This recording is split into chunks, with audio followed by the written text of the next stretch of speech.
ക്ലാസിന്റെ 5-ാം ദിവസം കടന്നു വന്നിരിക്കുകയാണ്. നാളെ ഒരു ദിവസം കൂടെ ഈ ബൈബിൾ ക്ലാസ് കണ്ടിന്യൂ ചെയ്യും. കഴിഞ്ഞ 4 ദിവസങ്ങളിലും അനുഗ്രഹിക്കപ്പെട്ട ബൈബിൾ പഠനം നടക്കുവാൻ ദൈവമായ കർത്താവ് സഹായിക്കുകയും തന്റെ ദാസനെ ബലപ്പെടുത്തുകയും ചെയ്തു. ഈ 5-ാം ദിവസവും നമുക്ക് കടന്നു വരുവാൻ ദൈവം സഹായിച്ചല്ലോ. ദൈവം എല്ലാ പ്രിയപ്പെട്ടവരെയും അനുഗ്രഹിക്കട്ടെ എന്ന് പ്രത്യേകമായി പ്രാർത്ഥിക്കുന്നു. നിങ്ങൾക്ക് ആർക്കെങ്കിലും റെക്കോർഡ് ചെയ്ത ഈ ബൈബിൾ ക്ലാസ്സുകൾ കിട്ടാൻ ആവശ്യമുണ്ടെങ്കിൽ ആവശ്യപ്പെട്ടാൽ ഞങ്ങൾ അയച്ചു തരുന്നതാണ്. സഭയിലുള്ള പ്രിയപ്പെട്ടവർക്കെല്ലാം എല്ലാ ദിവസവും അയച്ചു കൊടുക്കുന്നുണ്ട്. അതേ വെളി രാജ്യങ്ങളിൽ നിന്ന് അറ്റൻഡ് ചെയ്യുന്ന, അമേരിക്കയുടെ വിവിധ ഭാഗങ്ങളിൽ അറ്റൻഡ് ചെയ്യുന്ന പ്രിയപ്പെട്ടവർക്ക് ഈ ക്ലാസ്സുകൾ നിങ്ങൾക്ക് ആവശ്യമാണെങ്കിൽ എന്നോട് ആവശ്യപ്പെട്ടാൽ ഞങ്ങളത് അയച്ചു തരുന്നതാണ്. ദൈവം നമ്മെ അനുഗ്രഹിക്കട്ടെ. തുടർന്ന് കർത്താവിന്റെ ശ്രേഷ്ഠദാസൻ പാസ്റ്റർ ചേസ് തോമസ് ദൈവത്തിനെ പഠിപ്പിക്കാൻ പോകുന്നു. നമുക്ക് പ്രാർത്ഥനയോടെ ആയിരിക്കാം.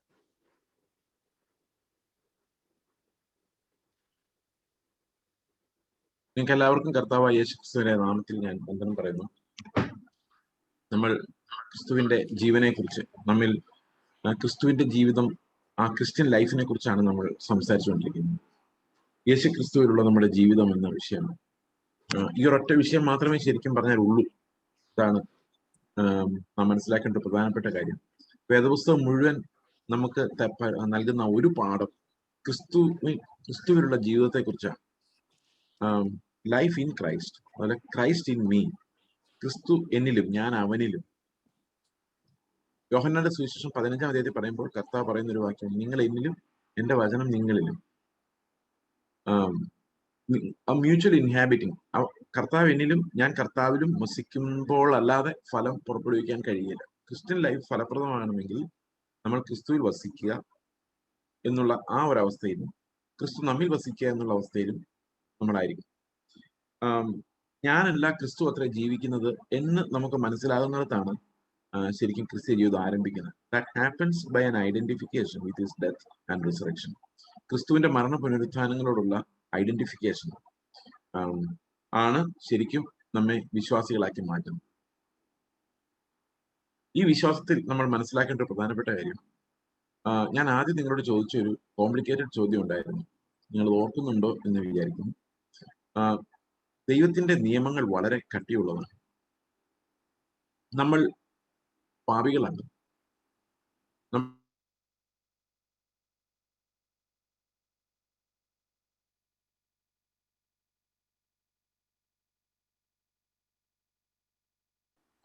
ജീവിതത്തിന്റെ ഏത് ഘട്ടത്തിൽ നോക്കിയാലും when we look back or when we look at ourselves, we understand it's not enough.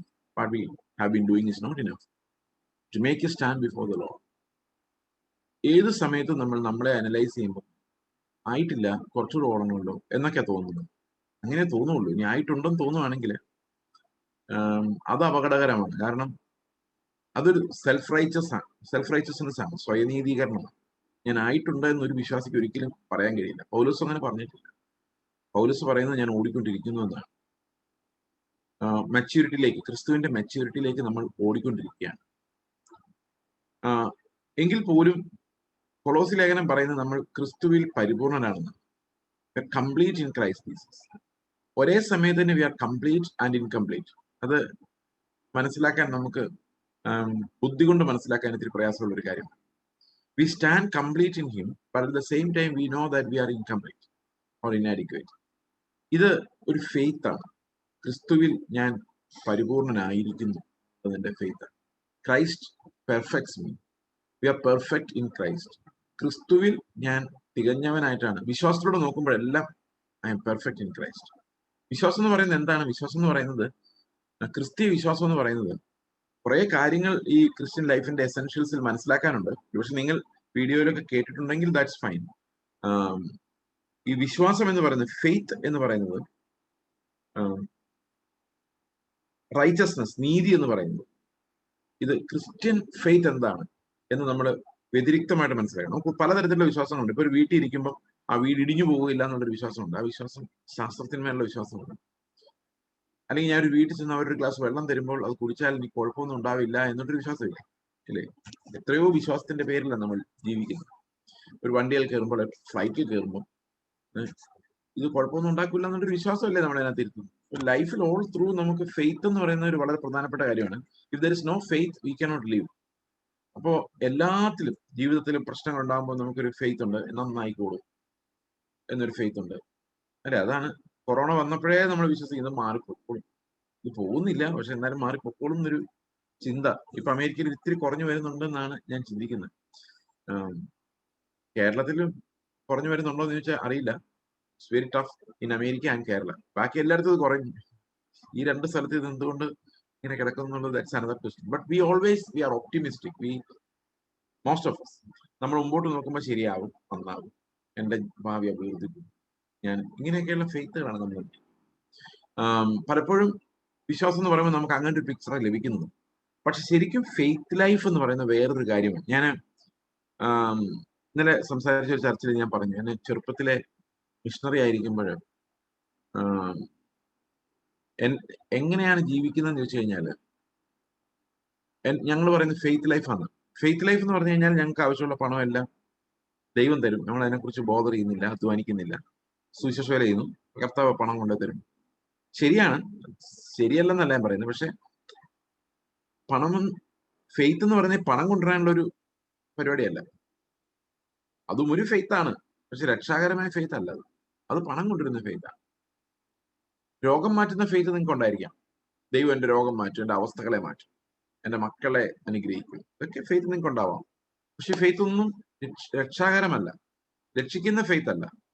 ഇതൊക്കെ കാര്യം സാധിപ്പിച്ചു തരുന്ന ഫെയ്ത്താണ്. അതായത് വയറുവേദന മാറ്റുന്ന ഫെയ്ത്താണ് അത്, അല്ലെങ്കിൽ കടഭാരം മാറ്റുന്ന ഫെയ്ത്താണ്, രോഗം മാറ്റുന്ന ഫെയ്ത്താണ്. അതൊക്കെ ശരിയാണ്. പക്ഷെ ഇതൊന്നും സ്വർഗത്തിൽ കൊണ്ടുപോകുന്ന ഫെയ്ത്ത് അല്ല. ഇതൊന്നുമല്ല പുതിയ നിയമത്തിലെ വാഗ്ദത്ത പ്രകാരം നമുക്ക് ലഭിക്കുന്ന ഫെയ്ത്ത്. ഇപ്പൊ ക്രിസ്തീയ ജീവിതം നമുക്ക് ജീവിക്കാൻ ആവശ്യമായ ഫെയ്ത്ത് ഇതൊന്നുമല്ല. ഇവിടെയാണ് നമുക്ക് കൺഫ്യൂഷൻ ഉണ്ടാകുന്നത്. ഈ ഫെയ്ത്ത്, ഇപ്പൊ ചില ആളുകൾ ഹോസ്പിറ്റലിൽ പോയില്ല, അപ്പൊ അവർ പറയുന്നത് ഞങ്ങൾ വിശ്വാസ ജീവിതമാണ്, ഹോസ്പിറ്റലിൽ പോകത്തില്ല. അപ്പൊ വിശ്വാസ ജീവിതം എന്ന് പറഞ്ഞാൽ എന്താ? വിശ്വാസം കൊണ്ട് അവർ നേടുന്നത് രോഗശാന്തി. നല്ല കാര്യമാണ്, അല്ലെന്ന് ഞാൻ പറയുന്നില്ല. പക്ഷെ രോഗശാന്തി നേടിയെന്ന് പറഞ്ഞുകൊണ്ട് സ്വർഗത്തിൽ പോകണമെന്നുണ്ടോ? ഇല്ല. അപ്പോൾ ഫെയ്ത്ത് എന്ന് പറയുന്നത് രോഗശാന്തി ലഭിക്കുന്നതോ പണം ലഭിക്കുന്നതോ അല്ല. അതും ഫെയ്ത്ത് ആണ്, പക്ഷെ അതല്ല രക്ഷാകരമായ ഫെയ്ത്ത്. നമുക്ക് രണ്ട് തരത്തിലാണ് ദൈവത്തിന്റെ കൃപ ഓപ്പറേറ്റ് ചെയ്യുന്നത്, വിശ്വാസം ഓപ്പറേറ്റ് ചെയ്യുന്നത്. ഒന്നൊരു കോമൺ ഫെയ്ത്ത് ആണ്. കോമൺ ഫെയ്ത്ത് എന്ന് പറഞ്ഞാൽ ലോകത്തിലെ എല്ലാ മതങ്ങളിലും ഉണ്ട്. എന്റെ അവസ്ഥകൾ മാറാൻ വേണ്ടി, എന്റെ രോഗം മാറാൻ വേണ്ടി, അല്ലെങ്കിൽ ദാരിദ്ര്യം മാറാൻ വേണ്ടിയുള്ള ഫെയ്ത്ത് ലോകത്തിലുള്ള എല്ലാ മതങ്ങളിലും ഉണ്ട്. എന്നാൽ രക്ഷാകരമായ ഫെയ്ത്ത് എന്ന് പറയുന്നത് അപ്പോസ്തലിക് ഫെയ്ത്ത്, അപ്പോസ്തലന്മാർക്ക് ലഭിച്ച അതേ വിലയേറിയ വിശ്വാസം എന്നാണ് അത് 2 പത്രോസിൽ പറയുന്നത്. അത് അതിവിശുദ്ധമായ ഒരു വിശ്വാസമാണ്. അതിവിശുദ്ധമായ വിശിഷ്ടമായ ഒരു വിശ്വാസം. അത് ലോകത്തിൽ ഒരു മതത്തിലും ഇല്ല. അത് നമുക്ക് സാമാന്യമായ വെളിപ്പാട് കൊണ്ട് ലഭിക്കുന്നതുമല്ല. അത് വീണ്ടും ജനിക്കുമ്പോൾ നമുക്ക് ലഭിക്കുന്ന ഒരു ദിവ്യമായ ദൈവികമായ ഒരു ഫെയ്ത്ത് ഉണ്ട്.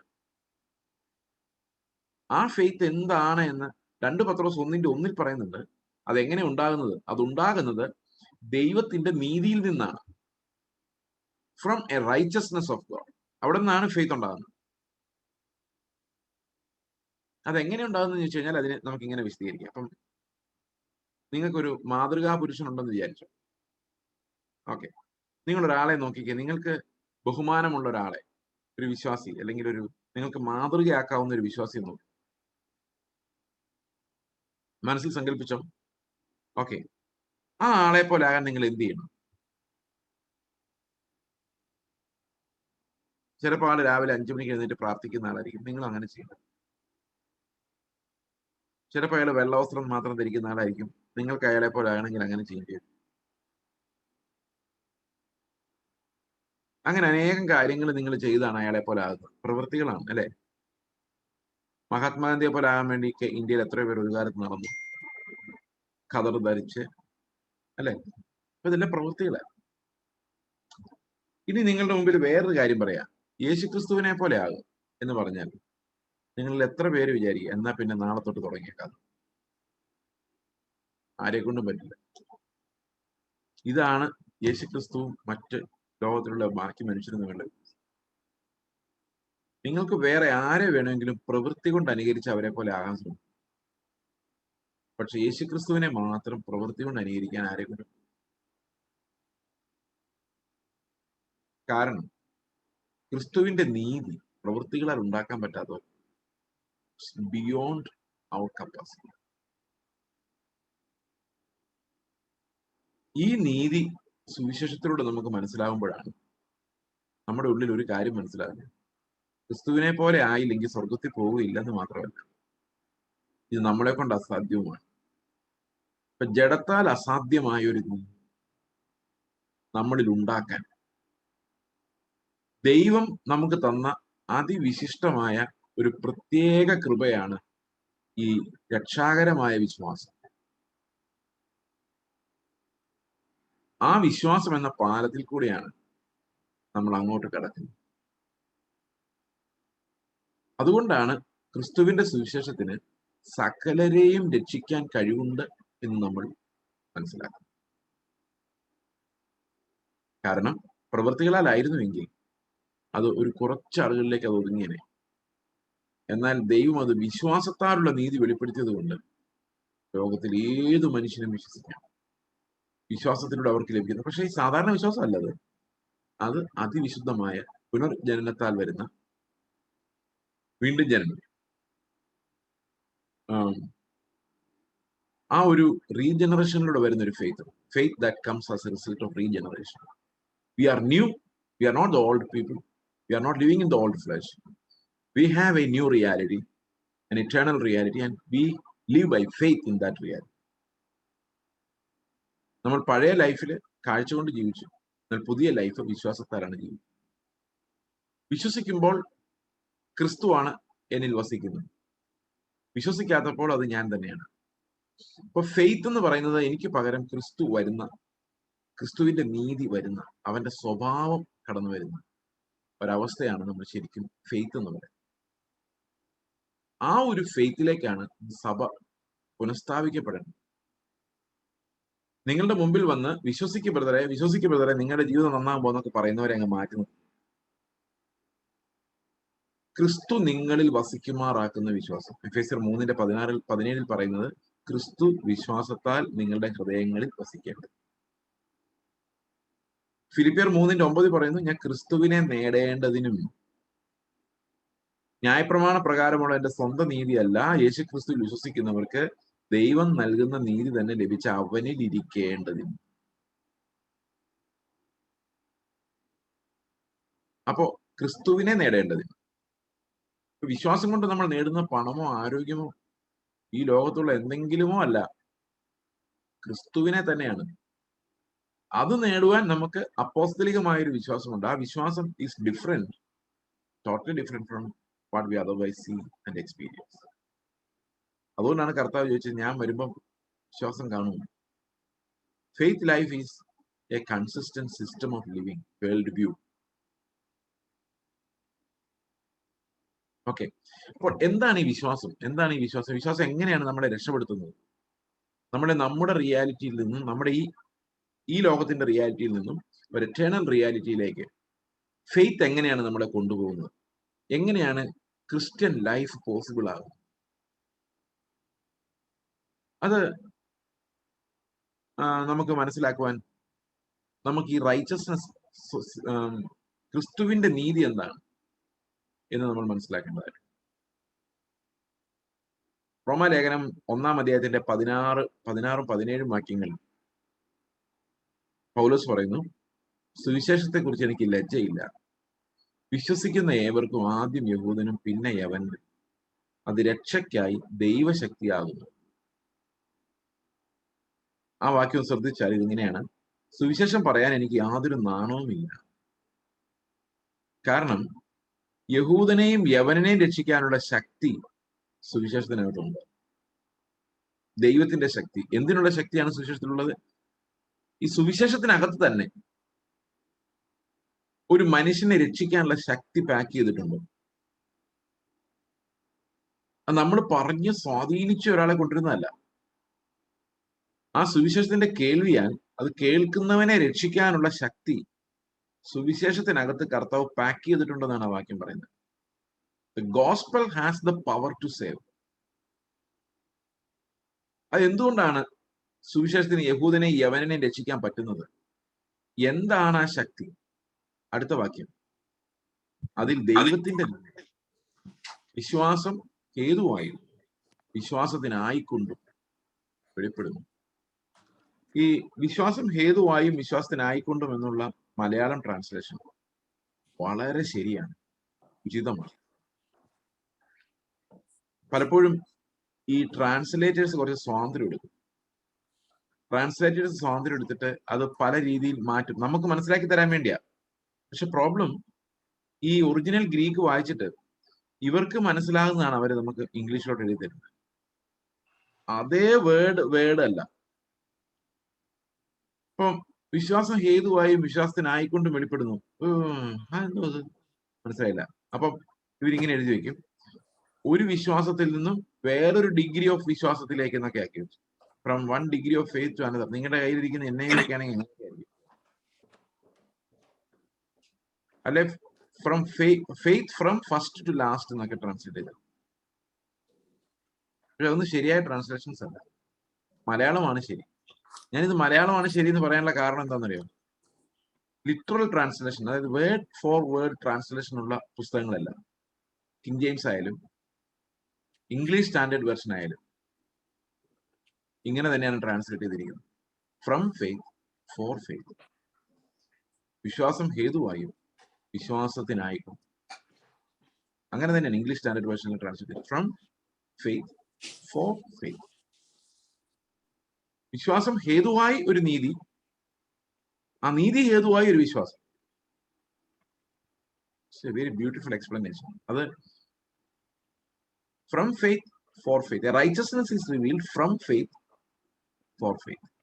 വിശ്വാസത്താൽ വരുന്ന ഒരു നീതി, വിശ്വാസം ഉളവാക്കുന്ന നീതി, ഹേതുവായ വിശ്വാസം ഹേതുവായി, വിശ്വാസം കാരണമായി വരുന്ന നീതി, അതുപോലെ വിശ്വാസത്തിനായിക്കൊണ്ട് വരുന്ന നീതി. മീൻസ് ആ നീതിയാൽ വിശ്വാസം, വിശ്വാസത്താൽ നീതി. ഇതാണ് അവർ പറയുന്നത്. ഇത് വേറൊരു ട്രാൻസ്ലേഷനിൽ അത് ക്ലിയർ അല്ല. നിങ്ങൾ NIV ബൈബിൾ ഉപയോഗിക്കുന്നവരാണെങ്കിൽ അതിന്റെ പ്രിഫേസ്, അതിന് ആദ്യം എഴുതിയിരിക്കുന്ന പ്രിഫേസ് ഒന്ന് വായിച്ചു നോക്കുന്നതല്ലായിരിക്കും. അവിടെ എഴുതിയിട്ടുണ്ട്, ഞങ്ങൾ വേർഡ് ഫോർ വേർഡ് അല്ല ഈ ട്രാൻസ്ലേഷൻ, ഇത് ഞങ്ങൾ ഡൈനാമിക് ഇക്വലൻസ് എന്നാണ് പറയുന്നത്. എന്ന് പറഞ്ഞാൽ അത് വായിച്ചു നോക്കുമ്പോൾ ട്രാൻസ്ലേറ്റർക്ക് തോന്നുന്ന ഏറ്റവും നല്ല അർത്ഥമാണ് എഴുതി വെച്ചിരിക്കുന്നത്. That means that thing is limited. എന്നാൽ ഇംഗ്ലീഷ് സ്റ്റാൻഡേർഡ് വേർഷൻ നിങ്ങൾ വായിക്കുമ്പോൾ അതിന്റെ പ്രിഫേസ് എഴുതിയിരിക്കുന്നത് ഇങ്ങനെയാണ്, ഇത് ലിറ്ററൽ ഇക്വലൻസ് ആണ്. അതായത് ഓരോ വാക്ക് ബൈ വാക്കാണ്. ഓരോ വാക്ക് ബൈ വാക്ക് ട്രാൻസ്ലേറ്റ് ചെയ്യുമ്പോഴാണ് നമുക്ക് കുറച്ചുകൂടി ഒതന്റിക് ആയിട്ടുള്ള ട്രാൻസ്ലേഷൻ കിട്ടും. അത് പലയിടത്തും ട്രാൻസ്ലേഷൻ, NIV ട്രാൻസ്ലേഷനെ വളരെ കാര്യമായിട്ട് ബാധിച്ചിട്ടുണ്ടെന്നാണ് ഞാൻ വിശ്വസിക്കുന്നത്. So if you want to read an English Bible in the modern language, go for English Standard Version. And if you want to read something in the archaic English, go for KJV. രണ്ട് translation ആണ്, രണ്ടും തമ്മിൽ വ്യത്യാസമുണ്ട്. But still both of them are literal rendition of the Greek. അതായിരിക്കും കുറച്ചുകൂടെ നമുക്ക് പഠിക്കാൻ നല്ലത്. English standard version is A beautiful translation. I use it every time. Okay, ഞാനത് അപ്പോൾ from faith and four faith എന്ന് പറയുന്ന ആ ഒരു അർത്ഥം, അതിന്റെ അർത്ഥം ദൈവത്തിന്റെ നീതി കേൾക്കുമ്പോൾ, കാണുമ്പോൾ, അത് നമ്മളെ നിർബന്ധിക്കും. യേശുക്രിസ്തുവിന്റെ ജീവിതം നമ്മളെ നിർബന്ധിക്കും. അവന്റെ സ്നേഹം നമ്മളെ കമ്പല് ചെയ്യും. അത് 2 കൊരിന്ത്യർ ലേഖനം 5:14 പറയുന്നത് the love of Christ compels us. അത് ഇംഗ്ലീഷ് സ്റ്റാൻഡേർഡ് വേർഷനിൽ the love of Christ controls us എന്നാണ്. നമ്മെ നിയന്ത്രിക്കുന്നു അല്ലെങ്കിൽ നിർബന്ധിക്കുന്നു. എന്തിനു വേണ്ടി നിർബന്ധിക്കുന്നു? ഒരു നീതിയിലേക്ക് കടക്കാൻ വേണ്ടി നിർബന്ധിക്കുന്നു. ക്രിസ്തുവിന്റെ മരണത്തിന്റെ കൂട്ടായ്മയിലൂടെ അവൻ മരിച്ചപ്പോൾ ഞാനും മരിച്ച് ആ മരണം അനുഭവിച്ചുകൊണ്ട് ക്രിസ്തുവിന്റെ നീതിയിലേക്ക് കടക്കാൻ നമ്മെ നിർബന്ധിക്കുന്നു. ഈ നിർബന്ധം നമ്മളെ എന്താണ് വരുത്തി വെക്കുന്നത്? ഇപ്പം നമ്മുടെ പിള്ളേരോട് ചിലപ്പോൾ നമ്മൾ പറയല്ലേ, എടാ അയൽവക്കത്തെ പയ്യനെ നോക്കാം, അവൻ എന്തുമാത്രം ഇരുന്ന് പഠിക്കുന്നത് എന്ന് പറഞ്ഞാൽ ഇപ്പൊ ഇവനെന്ത് ചെയ്യണം? ഇവൻ വിശ്വസിച്ചാൽ മതിയോ? പോരാ, അവൻ ആ അയൽവക്കക്കാരൻ ഇരുന്ന് പഠിക്കുന്നവരെ പഠിക്കണം. അതിനുവേണ്ടിയാ പറയുന്നത്, അല്ലെ? നമ്മുടെ എല്ലാ ഉപദേശങ്ങളും നിങ്ങൾ നോക്കിക്കേ, പ്രവൃത്തികളല്ലേ. നിങ്ങൾ മക്കളെ ഉപദേശിക്കുന്നത്, ചർച്ചിൽ ഉപദേശിക്കുന്നത് എല്ലാം നോക്കിക്കേ, പ്രവൃത്തികളല്ലേ, പ്രവൃത്തികളാ. കാരണം ജീവിതം നന്നാക്കാൻ വേണ്ടി എന്താ നമ്മൾ ചെയ്യേണ്ടത്? പ്രവർത്തിക്കുകയാണ് വേണ്ടത്, അല്ലേ? എന്നാൽ ക്രിസ്തുവിന്റെ നീതിക്ക് ഒരു പ്രത്യേകതയുണ്ട്. പ്രവർത്തിക്കണം, പക്ഷെ നമ്മളെ കൊണ്ട് നടപ്പില്ല. എന്നാൽ പ്രവർത്തിച്ചില്ലെങ്കിൽ നരകത്തിൽ പോവുകയും. ഇങ്ങനൊരു പ്രതിസന്ധിയിലേക്ക് നിങ്ങൾ വന്നാൽ നിങ്ങൾ എന്ത് ചെയ്യും? നിങ്ങളുടെ ഇൻകപ്പാസിറ്റേറ്റഡ് ലെവലിലേക്ക് നോക്കും. അയ്യോ കർത്താവെ, എന്നെ കൊണ്ട് പറ്റുന്നില്ലല്ലോ, പക്ഷെ അനുസരിച്ചേ പറ്റുള്ളൂ. കർത്താവെ, എന്നെ രക്ഷിക്കണേ എന്നാവും. ഇതാണ് ഫെയ്ത്ത്. എനിക്ക് പറ്റാത്ത ഒരു അനുസരണത്തിലേക്ക് നടത്താൻ കർത്താവിന് പറ്റും. കർത്താവ് അത് ചെയ്തേ പറ്റുള്ളൂ, അല്ലെങ്കിൽ ഞാൻ നശിച്ചു പോകും. കർത്താവ് ചെയ്യുമോ? അതാണ് വിശ്വാസം. എന്നെ യേശുക്രിസ്തുവിനെ പോലെ ആക്കാൻ എനിക്ക് പറ്റില്ല, പക്ഷെ കർത്താവിന് അങ്ങനെ ആക്കാൻ പറ്റും. അവൻ അങ്ങനെ ആക്കുന്നത് വരെ ഞാൻ ക്രിസ്തുവിനെ പോലെ അവനെ രൂപാന്തരപ്പെടുത്തുന്നത് വരെ ഞാൻ അവന്റെ പുറകെ നടക്കും, ഉപവാസവും പ്രാർത്ഥനയായിട്ട്. അല്ലാതെ നമ്മുടെ വീട്ടിലെ പോരാട്ടം മാറാനല്ല. നമ്മൾ പിടിച്ചു വെച്ച് പ്രാർത്ഥിക്കുന്നതും ഞെരങ്ങിക്കൊണ്ട് ഓടുന്നതും ആ ഓട്ടം പൂർത്തിയാക്കാൻ വേണ്ടി.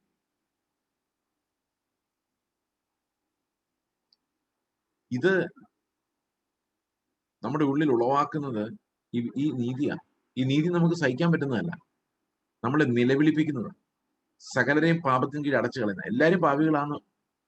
ഈ നീതി കേൾക്കുമ്പോൾ നമ്മൾ മനസ്സിലാകും. ന്യായപ്രമാണം അതിന്റെ യഥാർത്ഥ അർത്ഥത്തിൽ മനസ്സിലായില്ലെങ്കിൽ നമ്മൾ പുറമേ ഉള്ളതനുസരിച്ചുകൊണ്ട് നടക്കും. പക്ഷെ ന്യായപ്രമാണം ശരിക്കും മനസ്സിലായാൽ, അതിനകത്തുള്ള നീതി നമുക്ക് വെളിപ്പെട്ടാൽ, യേശുക്രിസ്തു വെളിപ്പെടുത്തിയതുപോലെ, യേശുക്രിസ്തുവിന്റെ നീതി വെളിപ്പെടുത്തുമ്പോൾ കർത്താവ് എന്താ പറഞ്ഞത്? ഞാൻ ന്യായപ്രമാണത്തെ പൂർത്തിയാക്കുകയാണെന്ന് അവർ നിവർത്തിക്കാം. ആ നീതി നമുക്ക് മനസ്സിലാകുമ്പോൾ, ന്യായപ്രമാണത്തിന്റെ നീതിയുടെ ഗഹനമായ ഭാഗം അത് കർത്താവ് നമുക്ക് എടുത്തു കാണിച്ചു തരുമ്പോൾ നമുക്ക് നിസ്സഹായതയാണ് ഉണ്ടാകുന്നത്.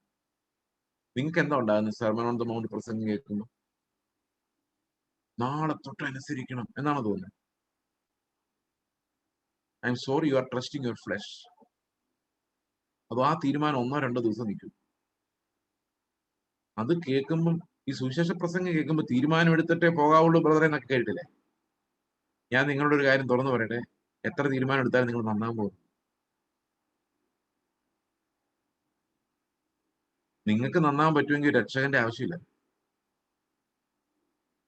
എന്റെ ജീവിതത്തിൽ ഞാൻ ഏറ്റവും വലിയൊരു വെല്ലുവിളി അനുഭവിച്ചത് യോഹന്നാന്റെ 6-ാം അധ്യായം വ്യാഖ്യാനിക്കുമ്പോഴാണ്. സ്റ്റേജില് 2009 നവംബറിൽ ഭുവനേശ്വറിലുള്ള ഒരു സ്റ്റേജിൽ വെച്ച് ഞാൻ യോഹന്നാന്റെ സുവിശേഷം 6-ാം അധ്യായം വ്യാഖ്യാനിക്കാം.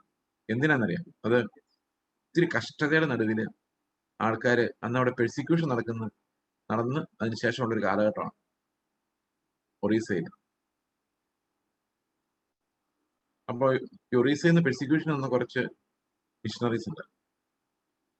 മിഷണറീസ് പറയാൻ പറ്റില്ല, അവര് ആ സമയത്ത് സുശേഷയിലേക്ക് ഇറങ്ങിയവരാ. അവർക്ക് വേണ്ടിയുള്ള ഒരു ക്ലാസ്. അവിടെ സംസാരിച്ചുകൊണ്ടിരിക്കുന്ന സമയത്ത് എന്റെ ജീവിതത്തിൽ ഏറ്റവും വലിയ വെല്ലുവിളി ഓൺ സ്റ്റേജ് ആ സംസാരത്തിനിടയിലാണ് സംഭവം.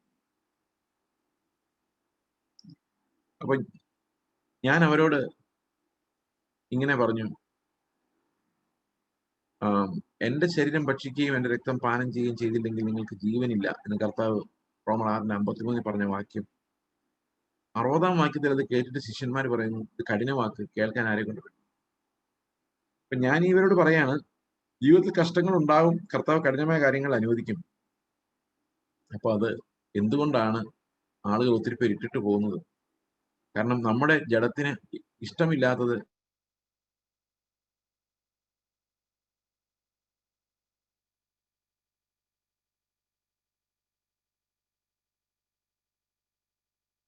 ആണ്ട് 60 വായിച്ചു. 60 ഇത് കഠിന വാക്ക് എന്ന് പറഞ്ഞിട്ടുണ്ട്. കാരണം എന്നൊക്കെ പറഞ്ഞാൽ അത് കഠിന വാക്കാണല്ലോ. യഹൂദനെ സംബന്ധിച്ച് മനുഷ്യന്റെ മാംസം തിന്നുക, രക്തം കുടിക്കുക എന്നൊക്കെ പറഞ്ഞു കഴിഞ്ഞാൽ ദാറ്റ്സ് നോട്ട് അക്സെപ്റ്റബിൾ. 66-ാം വാക്യത്തിൽ അവർ ഇട്ടിട്ട് പോകുന്നു. അവന്റെ ശിഷ്യന്മാര് പലരും പിൻവാങ്ങിപ്പോയി, പിന്നെ അവന്റെ കൂടെ സഞ്ചരിച്ചില്ല. അപ്പൊ ഇവരോട് ഞാൻ ചോദിച്ചു, എന്തുകൊണ്ടാണ് അവർ പിൻവാങ്ങിപ്പോയത് എന്നൊരു ചോദിച്ച് നേരെ ബൈബിളിലോട്ട് നോക്കുകയും എന്റെ കണ്ണുടക്കിയത് 63-ാം വാക്യത്തിലാണ്. 66-ലാണ് പിൻവാങ്ങി പോകുന്നത്. 63-ാം വാക്യം വായിച്ചപ്പോ അവിടെ എഴുതിയിരിക്കുന്നു, ആത്മാവ് ജീവിപ്പിക്കുന്നു, മാംസം ഒന്നിനും ഉപകരിക്കുന്നു. ഞാൻ നിങ്ങളോട് സംസാരിച്ച വചനങ്ങൾ ആത്മാവും ജീവനുമാണ്. അപ്പൊ ശരിക്കും സംഗതി പ്രശ്നത്തിലായി. കാരണം എന്താ? കർത്താവ് അവരോട് എക്സ്പ്ലെയിൻ ചെയ്തായിരുന്നു, ഇത് മാംസവും രക്തവും അല്ല, എന്റെ മാംസം ലിറ്ററലി നിങ്ങൾ തിന്നണം എന്നല്ല ഞാൻ പറയുന്നു. എന്റെ രക്തം ലിറ്ററലി എന്നെ കൊന്ന് എന്റെ രക്തം എടുത്ത് കുടിക്കണമെന്നല്ല പറയുന്നു. ഞാൻ നിങ്ങളോട് സംസാരിച്ച വചനങ്ങൾ ആത്മാവും ജീവനുമാവും, മാംസം ഒന്നിനും ഉപകരിക്കുന്നില്ല. എക്സ്പ്ലെയിൻ ചെയ്തു. അപ്പൊ കർത്താവ് അവരോട് പറഞ്ഞ ഒറ്റ കാര്യമുള്ളൂ, ആത്മാവ് വരുമ്പോ ജീവൻ പ്രാപിക്കും. ഇതേ പറഞ്ഞുള്ളൂ. ഇത് കേട്ടിട്ടാണ് 66-ാം വാക്യത്തിൽ ഇവരെല്ലാം തീരുമാനിച്ചത് ഇതാണോ കാര്യം, എന്നാ ഞങ്ങൾ പോവാന്ന് പറഞ്ഞു. എന്തിനാ അവർ പോയത്? എന്റെ കയ്യിൽ നിന്ന് ഉത്തരം പോയി. എനിക്കിപ്പോ ഉത്തരവില്ല. കാരണം കഠിനമായ വാക്ക് കർത്താവ് മാറ്റി സോഫ്റ്റ് ആക്കിയായിരുന്നില്ലേ. ആത്മാവ് വരുന്നല്ലേ പറഞ്ഞു. നമുക്ക് എല്ലാവർക്കും ഇഷ്ടമല്ലേ ആത്മാവ് വരുന്നു? നിങ്ങൾക്ക് ഇഷ്ടമാണ് ആത്മാവ് വരുന്നു? ആത്മാവിന്റെ എത്ര പിള്ളേരെ പോയി കാത്തിരിക്കുന്നവരെ ഇപ്പം കിട്ടുന്നില്ല. ഇപ്പൊ അങ്ങനെ പെട്ടെന്ന് പണ്ടത്തെ പോലെ ഈ ക്യാമ്പുകളൊക്കെ നടക്കുമ്പം കാത്തിരിപ്പ് യോഗമൊക്കെ നടക്കും. ആ സമയത്ത് പിള്ളേർ പോയി ഇരുന്ന് കൈയടിച്ചിട്ട് തിരിച്ചു വരും. കാരണം it's not happening as happened previously. ആത്മാവ് വരുന്നതെന്ന് പറഞ്ഞാൽ നിങ്ങൾക്ക് സന്തോഷമാണോ? അത് ഇട്ടിട്ട് ഓടുവോ? അയ്യോ ഞാൻ ഇനി ചർച്ചിലോട്ടില്ല, എന്റെ ദൈവമേ അവിടെ ആത്മാവ് വരാൻ പോകുന്ന പറഞ്ഞ ആരിലും ഓടുവോ? റിയലി ഓടുവോ ഇപ്പോഴും? കാരണം ഈ ആൾക്കാർ ചുറ്റിപ്പറ്റി നിന്നത് അപ്പം തിന്നാൻ വേണ്ടിയായിരുന്നു, ആത്മാവിനെ പ്രാപിക്കാൻ വേണ്ടി ആയിരുന്നില്ല. ഇന്നും ആളുകൾ അപ്പം തിന്നാൻ വേണ്ടിയാണ് ചുറ്റിപ്പറ്റി നിൽക്കുന്നത്, ആത്മാവിനെ പ്രാപിക്കാൻ വേണ്ടിയല്ല. ഈ ആത്മാവിനെ പ്രാപിക്കാൻ വേണ്ടിയാണ് നമുക്ക് തോന്നുന്നത് എന്തുകൊണ്ടെന്നറിയാം? നമ്മൾ ആത്മാവിന്റെ ഫെനോമിനൽ സൈഡ് ഭയങ്കര ഇംപ്രഷൻ ഉണ്ടാവും. അതായത് അന്യഭാഷ പറയുന്നു, പ്രവചിക്കുന്നു, ഭൂതങ്ങൾ ഓടുന്നു, എക്സൈറ്റ്മെന്റ് എക്സ്റ്റസിയിൽ വർഷിപ്പ് ചെയ്യുന്നു, ഫിനിഷ്ഡ്. ഇത്രയും ആത്മാവ് ചെയ്യുള്ളെങ്കിൽ നമുക്ക് സന്തോഷമാണ്. എത്ര ആത്മാവ് വന്നാലും സന്തോഷം. രോഗികളോട് എഴുന്നേക്കാൻ പറയുമ്പോൾ എഴുന്നേക്കുന്നു. ഇങ്ങനെ കൃപാവരങ്ങളുമായിട്ട് ആത്മാവ് വരുവാണെങ്കിൽ നമുക്ക് ഭയങ്കര ഇഷ്ടമാണ്. പക്ഷെ കർത്താവ് ആത്മാവ് എന്തിനായിരിക്കുന്നത്? എന്തിനാണ് ആത്മാവ് വരുന്നത്? അവിടെ പറയുന്ന ആത്മാവ് ജീവിപ്പിക്കുന്നു എന്നാണ്. അപ്പൊ എനിക്ക് ഇതിന്റെ ഉത്തരം പോയില്ലോ. ഉത്തരം പോയി കഴിഞ്ഞപ്പം ഉത്തരവില്ല. ആത്മാവ് തരുന്നെന്ന് പറയുമ്പോൾ എന്തിനാ ഇത്രയും പേര് ഇട്ടിട്ട് പോകുന്നത്? അപ്പൊ ഞാന് അവരോട്, സംഘാടകരോട്, അവിടുത്തെ സഹോദരങ്ങളോട് ഒരു ഗ്ലാസ് വെള്ളം കുടിക്കാൻ തരാമെന്ന് ചോദിച്ചു. അവർ വെള്ളം കൊണ്ട് തന്നു. ഞാൻ ഫ്രണ്ടിൽ ഇരിക്കുന്നവരോട് പറഞ്ഞു, ഒരു പാട്ട് പാടാമോ? എന്തിനാന്നറിയാം? എനിക്ക് പ്രസംഗിക്കാൻ അറിയില്ല, എന്താ ചെയ്യേണ്ടതെന്ന് അറിയത്തില്ല. ഞാൻ കർത്താവിനോട് ചോദിച്ചു, എന്റെ കർത്താവെ എന്തിനാ അവർ ഇട്ടിട്ട് പോയത്? ഒരു പിടിയും കിട്ടുന്നില്ല. അപ്പൊ കർത്താവ് എന്നോട് പറഞ്ഞു, മാംസം ഒന്നിനും ഉപകരിക്കുന്നില്ല. ഇവരൊക്കെ ഒത്തിരി അധ്വാനിക്കുന്നവരാ കർത്താവിന് വേണ്ടി.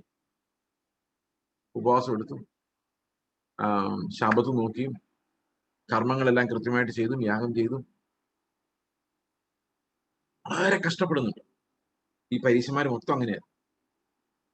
കർത്താവ് എന്നവരോട് പറയാണ്, മാംസം ഒന്നിനും ഉപകരിക്കുന്നില്ല. നിങ്ങൾ ജഡത്തിൽ ചെയ്യുന്ന യാതൊന്നിനും ഒരു പ്രയോജനമില്ല. നിങ്ങൾ എന്ത് ചെയ്തിട്ടും കാര്യമില്ല. കാരണം മാംസം ഒന്നിനും ഉപകരിക്കുന്നില്ല. ആത്മാവ് വന്ന് നിങ്ങളെ ജീവിപ്പിക്കാതെ നിങ്ങൾക്ക് രക്ഷയില്ല. നിങ്ങൾ എന്ത് പ്രവർത്തിച്ചിട്ടും കാര്യമില്ല. അപ്പൊ നമ്മുടെ ഹ്യൂമൻ എഫേർട്ട് എന്ന് പറയുന്നത് അവിടെ തീർന്നു. We cannot cross that boundary. എന്നിട്ട് കർത്താവ് പറയണം, ആത്മാവ് ജീവിപ്പിക്കുക. അപ്പൊ എന്നോട് കർത്താവ് പറഞ്ഞ ഇങ്ങനെയാണ് എക്സാക്ട്ലി എന്റെ ഉള്ളിലുണ്ടായ വെളിപ്പാട് ഇങ്ങനെയാണ്. നീ എന്ത് ചെയ്താലും, നീ ഇപ്പം ബൈബിൾ പഠിപ്പിച്ചു നടക്കുന്നു, പ്രാർത്ഥിക്കുന്നു, ചർച്ചിൽ പ്രസംഗിക്കുന്നു, എന്ത് ചെയ്താലും നീ മരിക്കും. നീ ഫ്ലഷാണ്. ഫ്ലഷിന് ദൈവരാജ്യത്തിൽ പോകാൻ പറ്റില്ല. You will die. അപ്പൊ ഞാൻ ചോദിച്ചു, എന്റെ കർത്താവെ ഞാൻ മരിക്കുവോ? എന്നിട്ടാണോ ഞാൻ പ്രസംഗിക്കുന്നത്? വെള്ളം പതുക്കെ പതുക്കെ കുടിക്കുന്നത്. കാരണം പെട്ടെന്ന് കുടിച്ചാൽ അവർ പാട്ട് നിർത്തും. അപ്പൊ കർത്താവ് പറയും, നീ മരിക്കണ്ട, അതിനൊറ്റ കാരണമുള്ളൂ, ഞാൻ നിനക്ക് പകരം മരിച്ചിട്ടുണ്ട്. നീ മരിക്കേണ്ട സ്ഥാനത്ത് നിന്റെ ശിക്ഷാവിധി ഞാൻ എടുത്തിട്ടുണ്ട്. അതുകൊണ്ട് മാത്രം നീ മരിക്കണം. അപ്പൊ ഞാൻ ചിന്തിക്കുക, അപ്പൊ നല്ല വാർത്തയാണല്ലോ. ഈ നല്ല വാർത്ത കേട്ടിട്ട് എന്താ ഇട്ടിട്ട് പോകുന്നത്? ഞാൻ മരിക്കില്ലല്ലോ, കർത്താവല്ലേ മരിക്കുന്നു. അപ്പൊ കർത്താവ് പറഞ്ഞു, ഞാൻ നിന്റെ സ്ഥാനത്ത് മരിച്ചു എന്ന് പറഞ്ഞാൽ നിനക്കിനി ജീവിക്കാൻ ഒരു സ്ഥാനമില്ല. നിന്റെ സ്ഥാനത്ത് ഞാൻ മരിച്ചു. ഇനി ആത്മാവ് വന്നിട്ട് നിനക്കൊരു ജീവൻ തരും. അത് നിന്റെ സ്ഥാനത്ത് ജീവിക്കാനല്ല, എന്റെ സ്ഥാനത്ത് ജീവിക്കാനാണ്. ആത്മാവ് തരുന്ന ജീവൻ ആരുടെ ജീവന്? ക്രിസ്തുവിന്റെ ജീവൻ. അപ്പൊ ക്രിസ്തു ജീവിച്ച സ്ഥാനത്ത് ജീവിക്കാൻ, ക്രിസ്തു പറയുമായിരുന്ന വാക്കുകൾ പറയാനാണ്. അപ്പൊ ആത്മാവിലാണ് ഞാൻ നിങ്ങളോട് സംസാരിക്കുന്നെങ്കിൽ എന്തായിരിക്കും പറയുന്നത്? ക്രിസ്തു പറയുമായിരുന്ന വാക്കുകൾ. അതാണ് എനിക്ക് ആത്മാവ് കാണിച്ചു തരുന്നത്. The Holy Spirit continuously shall lead me to the words of Christ when I am preaching. കർത്താവ് എന്ത് പറയുമായിരുന്നു? അതാണ് ആത്മാവ്. Is revealing Christ to you. അല്ല നിങ്ങൾക്കൊരു ecstasy ഉണ്ടാക്കുന്നതല്ല. The Holy Spirit talks to us in a mild voice, but talks to us definitely. അത് നമ്മളിലൂടെ കർത്താവിന്റെ ആത്മാവ് പ്രവർത്തിക്കണമെങ്കിൽ അവൻ നമ്മളിലൂടെ പ്രവർത്തിക്കും. ഇപ്പൊ നമ്മൾ സംസാരിക്കുമ്പോൾ, വചനം സംസാരിക്കുമ്പോൾ, സഭയിൽ എഴുന്നേറ്റ് പ്രബോധിപ്പിക്കുമ്പോൾ, സാക്ഷ്യം പറയുമ്പോൾ, ഒരാളോട് സംസാരിക്കുമ്പോഴെല്ലാം ഫെയ്ത്ത് എന്ന് പറയുന്നത് not me but Christ, his place. ഞാൻ കർത്താവിന്റെ സ്ഥാനത്താണ് ബ്രദറെ നിൽക്കുന്നത്. തല്ലിയാലും കുഴപ്പമില്ല, കൊന്നാലും കുഴപ്പമില്ല. That position nothing shakes us. ഇതാണ് വിശ്വാസത്തിന്റെ പൊസിഷൻ എന്ന് പറയുന്നത്. I live his life. ഞാൻ ഈ പ്രസംഗം കഴിഞ്ഞപ്പോണ്ടല്ലോ എനിക്ക് ഭയങ്കര ആത്മസന്തോഷമുണ്ടായി. Because I understood I was called to live the life of Christ.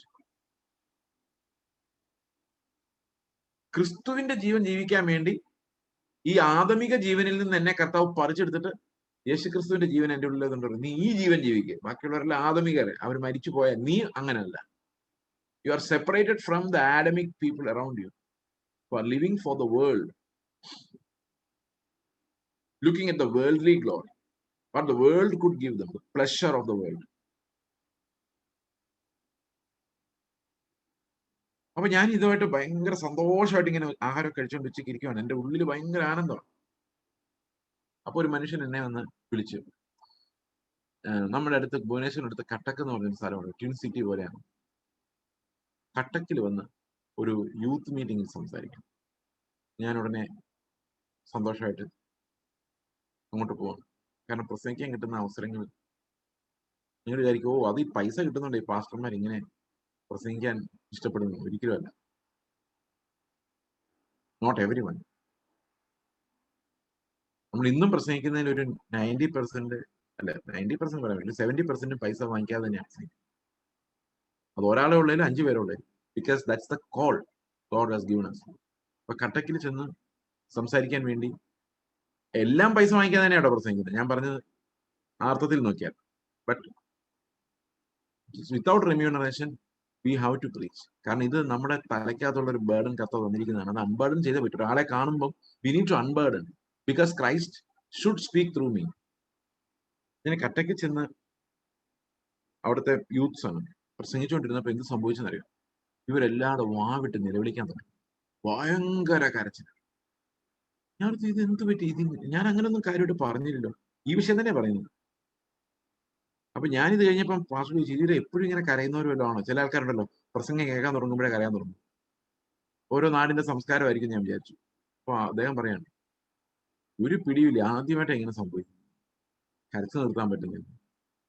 അപ്പൊ എനിക്കൊരു കാര്യം മനസ്സിലായി, ദൈവം ഇതെനിക്ക് തന്നതാണ്. ഇത് മരിച്ചു കിടക്കുന്നവരെ ജീവിപ്പിക്കാനുള്ള കർത്താവിന്റെ പണിയാണ്. പക്ഷേ ഓരോ ദിവസം ചെല്ലുന്നവർ എനിക്ക് കൺഫ്യൂഷൻ വർദ്ധിച്ച് വരുമായിരുന്നു. ക്രിസ്തുവിന്റെ സ്ഥാനത്ത് ഞാൻ എങ്ങനെ ജീവിക്കും? ഞാൻ മറ്റുള്ളവർ പറഞ്ഞാൽ പോരല്ലോ, ഞാൻ എങ്ങനെ ജീവിക്കും? എന്റെ സ്ഥാനത്ത് തന്നെ ഞാൻ തോക്കുക.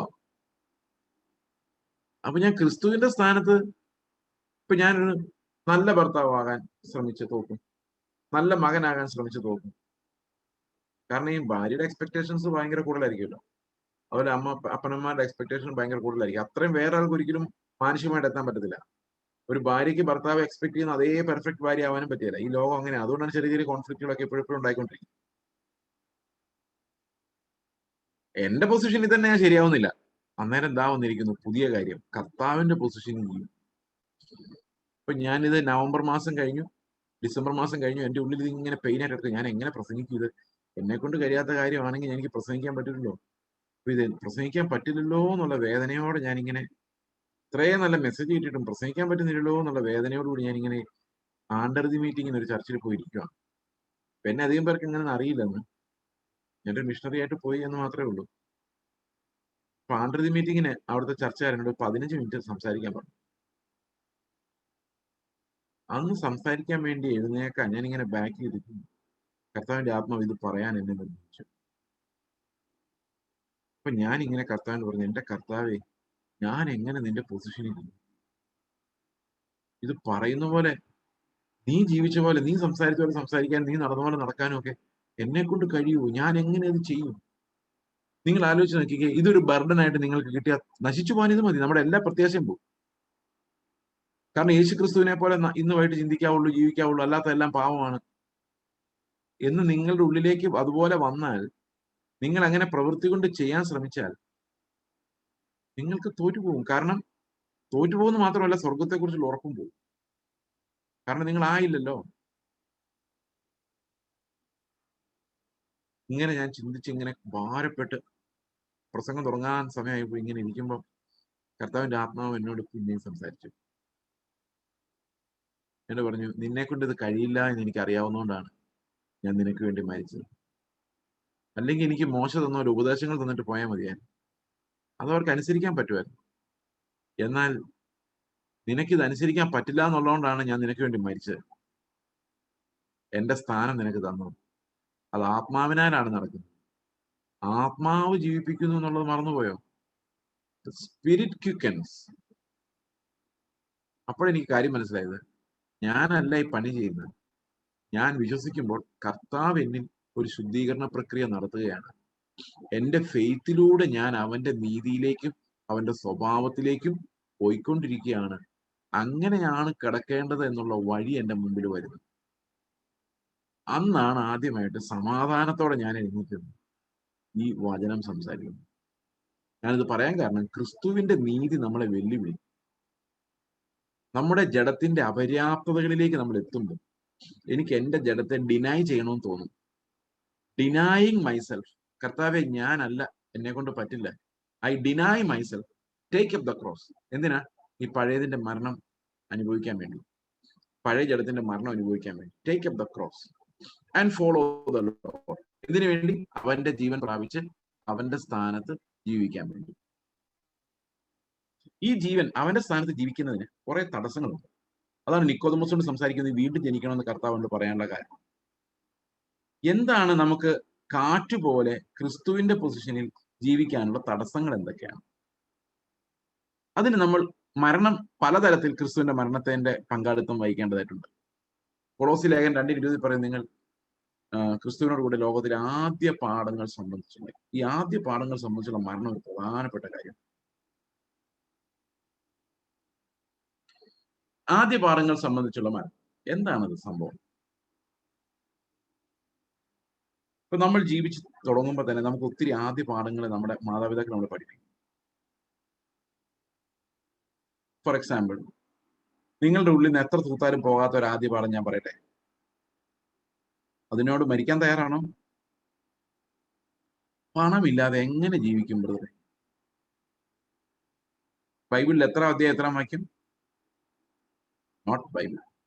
ബൈബിൾ പറയുന്നത് കർത്താവ് ഇല്ലെങ്കിൽ നമുക്ക് ജീവിക്കാൻ പറ്റില്ല. യേശുക്രിസ്തു പറയുന്നത്, ഞാൻ ജീവിക്കുന്നതിനാൽ അവർ ജീവിക്കുക. അപ്പൊ നമുക്ക് ജീവിക്കാൻ ഒറ്റ കാരണം മതി, എന്റെ കർത്താവ് ജീവിക്കുന്നു. യേശു ക്രിസ്തു ഉയർത്തു ജീവിക്കുന്നു, പരലോകത്തിൽ ജീവിക്കും. അന്നത്തെ ഉണ്ടല്ലേ, ഞാൻ എന്നേക്കും ജീവിക്കുകയായി. എന്തുകൊണ്ടാ? Because the Lord lives. ക്രിസ്തു ജീവിക്കുന്നതിനാൽ ഞാൻ ജീവിക്കും. അല്ല പണം ഉണ്ടെങ്കിൽ എന്നുള്ളതല്ല, അത് ലോകത്തിന്റെ പാഠമാണ്. സന്തോഷമായിട്ട് ജീവിക്കാൻ ഒരു പണവും വേണ്ട എന്ന് കർത്താവ് എന്നെ മിഷൻ വേൾഡിൽ ആദ്യം പഠിപ്പിക്കുന്നത്. Christ is enough. നമ്മൾ പാടുകയല്ലേ, യേശു മാത്രം മതി. ശരിക്കും മതിയോ? യേശു മാത്രം മതി എന്ന് പറയാനുള്ള തടസ്സം എന്താ? ഈ ലോകത്തിന്റെ ആദ്യ പാഠങ്ങൾ. പണമില്ലാതെ ജീവിക്കാൻ പറ്റത്തില്ല. എന്റെ പിതാവ് എപ്പോഴും എന്ന് പറയാം, പൈസ ഇല്ലാത്തവൻ എന്തിനു. എന്നോട് ഒരു ദിവസം പുള്ളി പറഞ്ഞാണ്, യേശുക്രിസ്തു കല്യാണം കഴിച്ചിട്ടില്ല, പിള്ളേരും ഇല്ലായിരുന്നു. കർത്താവ് നടന്ന പോലല്ല. നീ കല്യാണം കഴിച്ച് നിനക്ക് ഒരു മോൻ ഉണ്ടായത് കൂടാതെ നീ 2-3 പിള്ളേരെ വെളിയിൽ നിന്ന് എടുത്തിട്ടുണ്ട്. അപ്പൊ നീ പൈസ സമ്പാദിക്കേണ്ടെന്ന് പറഞ്ഞാൽ എങ്ങനെ? അവർക്ക് വേണ്ടി സമ്പാദിക്കണ്ടേ? ഞാൻ അങ്ങനെ സമ്പാദിച്ചുകൊണ്ടല്ലേ ഇവിടെ ഇപ്പൊ വീടുള്ളത്. ഞാൻ പറഞ്ഞു, അതൊക്കെ ശരിയാണ്. അപ്പം എന്നോട് പുള്ളി ചോദിച്ചു, 40 വയസ്സ് നിന്റെ മകനാകുമ്പോ അവൻ നിന്നോട് ചോദിക്കില്ലേ, അപ്പ നീ എനിക്ക് വേണ്ടി എന്താ സമ്പാദിച്ച അപ്പനാന്ന് പറഞ്ഞ് നടന്നിട്ട് ചോദിക്കില്ലേ? അപ്പൊ ഞാൻ പറഞ്ഞു, എന്റെ മകൻ ഒരൊറ്റ സമ്പാദ്യമാണ് ഞാൻ ഇപ്പോഴേ കൊടുത്തുകൊണ്ടിരിക്കുന്നത്. ഇഷ്ടംപോലെ അത് കിട്ടുന്നുണ്ട്. ഒരു നയാ പൈസ കയ്യിലില്ലെങ്കിലും പിന്നെ നടത്താൻ കഴിവുള്ള ഒരു അപ്പൻ സ്വർഗത്തിലുണ്ട്. ഈ ഒരു പാഠമല്ലാതെ ഒന്നും എനിക്ക് കൊടുക്കാൻ താല്പര്യമില്ല. ആദ്യ പാഠങ്ങൾ നമ്മൾ പഠിക്കുന്നത്, പണം വേണ്ടെന്ന് അതിന് അർത്ഥമില്ല കേട്ടോ. പക്ഷെ പണമില്ലെങ്കിൽ ജീവിക്കാൻ പറ്റില്ല എന്നുള്ളത് വെറുതെയാണ്. ദൈവം നമ്മുടെ കൂടെ ഉണ്ടെങ്കിൽ ഒന്നുമില്ലെങ്കിൽ നമ്മൾ ജീവിക്കും. അത്ര വിശ്വാസം വരുന്നതായിട്ട് തോന്നുന്നില്ല. വിശ്വാസമില്ല? ഓക്കെ, എന്നാൽ പിന്നെ ദൈവ വിശ്വാസം തന്നോളൂ. ഈ വിശ്വാസം എന്ന് പറയുന്നത് ലോകത്തിന്റെ ആദ്യ പാഠങ്ങളെ നിഷേധിക്കുന്ന ഒരു കാര്യം. അതുപോലെ വേറൊരു കാര്യമുണ്ട്. വിദ്യാഭ്യാസം ഇല്ലാത്തവൻ എന്തിനു കൊള്ളാം? പത്രോസിന് എന്തിനു കൊള്ളാമായിരുന്നു? ഇപ്പൊ ഈ മിഡിൽ ഈസ്റ്റിലൊക്കെ, എനിക്കറിയില്ല, അമേരിക്ക നേരത്തെ വന്ന് കാണും, MD എങ്കിലും ഇല്ലാത്ത പാസ്റ്റർമാരെ വേണ്ടത്രേ. എനിക്ക് ഭയങ്കര വേദന. എനിക്കൊരു MD ഉണ്ട്. എനിക്ക് MD എന്ന് കേൾക്കുമ്പോൾ തന്നെ വിഷമമാണ്. കാരണം MDന്റെ ഫുൾ ഫോം എന്താണെന്നറിയോ? മാസ്റ്റർ ഓഫ് ഡിവിനിറ്റി, ദൈവത്വത്തിന്റെ ആശ.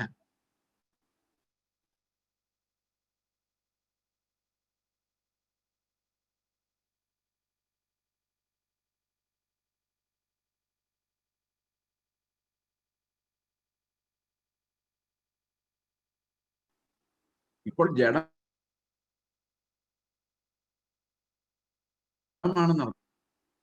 വചനത്തിൽ പാണ്ഡിത്യമുണ്ട്, അറിവുണ്ട്, ഉപദേശിക്കാൻ സമർത്ഥനാണ്. MD ഇല്ല. അപ്പൊ ആത്മാവ് അവനിൽ പ്രവർത്തിക്കുന്ന പ്രവൃത്തിയൊക്കെ വെറുതെയായി, സഭയ്ക്ക് വേണ്ട.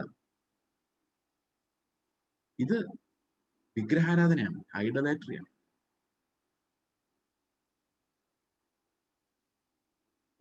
സകല ഉചിതവും ക്രമമായിട്ട്, അതൊക്കെ ആത്മാവ് നടത്തിയാലേ ശരിക്കും ക്രമമാവുള്ളൂ. നിങ്ങൾ എത്ര ക്രമമായിട്ട് നടത്താൻ ശ്രമിച്ചാലും വേറൊരുത്തം വന്ന് അതിന് പാര വയ്ക്കും. ഒരു വിദ്യാഭ്യാസമല്ല, ആത്മാവാണ് സഭകളെ പണിയേണ്ടത്. ഇതെല്ലാം ലോകത്തിന്റെ ആദ്യപാഠങ്ങളാണ്. പിന്നെ വലിയൊരു ആദ്യപാഠം ഞാൻ പറയാം. ഞാനിത് നിങ്ങളെ നടത്തുന്ന ആദ്യപാഠങ്ങൾ ഏതാന്ന് ഞാൻ ക്ലാസ്സിൽ ചോദിച്ചപ്പോൾ അവരെന്നോട് പറഞ്ഞൊരു കാര്യമാണ്, പാസ്റ്ററെ, ജാത്യാലുള്ളത് തൂത്താ പോവില്ല എന്നുള്ളൊരു ആദ്യപാഠം. എന്ന് പറഞ്ഞ എന്താ? അതെ, കല്യാണം കഴിക്കുമ്പോഴും അതാത് വിഭാഗത്തിലുള്ള ഒരു കല്യാണം കഴിക്കുന്നത് നല്ലത്. ഏതാ? ഓർത്തഡോക്സിൽ നിന്ന് ഒരു പയ്യനുണ്ടെങ്കിൽ ഓർത്തഡോക്സ് അല്ലെങ്കിൽ കത്തോലിക്ക അല്ലെങ്കിൽ അവരുടെ ആ ഒരു ഉപജാതി ഉണ്ടല്ലോ, സിറിയൻ ജാതി, അതിൽ നിന്ന് കല്യാണം കഴിക്കുന്നതാണ് നല്ലത്. അതെന്താ അങ്ങനെ? ഒരു ഹിന്ദു മാർഗത്തിൽ നിന്ന് വിശ്വാസി ഒന്നാണ് കല്യാണം കഴിച്ചെന്നാണ്. അപ്പൊ പറയാം, അതെന്താണെന്നറിയോ? ഈ കല്യാണം എന്ന് പറഞ്ഞാൽ രണ്ട് കുടുംബങ്ങൾ തമ്മിലുള്ള ബന്ധമാണ്. അതുകൊണ്ട് അങ്ങനെ കല്യാണം കഴിച്ചു കഴിഞ്ഞാൽ നമ്മുടെ കുടുംബവും അവരുടെ കുടുംബത്തിൽ പലരും പല ശ്രാദ്ധങ്ങൾ അത് ഇതൊക്കെ നടത്തുന്നു, നമുക്ക് അവരോട് സഹകരിക്കാൻ പറ്റും. എത്ര മനോഹരമായ ലോകപാഠം! ഈ കല്യാണം എന്ന് പറയുന്ന രണ്ട് വ്യക്തികൾ തമ്മിലുള്ള ബന്ധമല്ല, രണ്ട് കുടുംബങ്ങൾ തമ്മിലുള്ള ബന്ധമാണ്. നിങ്ങളുടെ ആരാ പറഞ്ഞു? ബൈബിൾ പറഞ്ഞാണോ അത്? ബൈബിൾ എന്താ പറഞ്ഞ? പുരുഷൻ അപ്പനെയും അമ്മയും വിട്ട് ഭാര്യയോട് പറ്റിച്ചേരും, അവർ ഒരു ശരീരമായി. ഓക്കെ. അതുപോലെ സ്ത്രീ തന്റെ പിതൃഭവനത്തെ മറന്ന് അതുവരെ ജീവിച്ച ജീവിതം മറന്ന് ഭർത്താവിന്റെ കൂടെ പുതിയൊരു ജീവിതം ആരംഭിക്കും. അവരൊരു കുടുംബമായി തീരും, അവരൊരു ശരീരമായി തീരും. അതാണ് വിവാഹം. അല്ലാതെ അപ്പുറത്തെ അമ്മായിപ്പനും അമ്മായിമ്മയും ഇപ്പുറത്തെ അമ്മായിപ്പനും അമ്മായിമ്മയും ഇങ്ങനെ വട്ടത്തിലിരുന്ന് സ്ഥലം മേടിക്കുന്ന കാര്യവും വീട് വെക്കുന്ന കാര്യവും ഉച്ചയ്ക്ക് ബിരിയാണി വെക്കുന്ന കാര്യവും ഒക്കെ പറഞ്ഞുകൊണ്ടിരിക്കുന്നതല്ല വിവാഹം. ഇതുകൊണ്ട് സംഭവിക്കുന്നത് എന്താണെന്നറിയാം?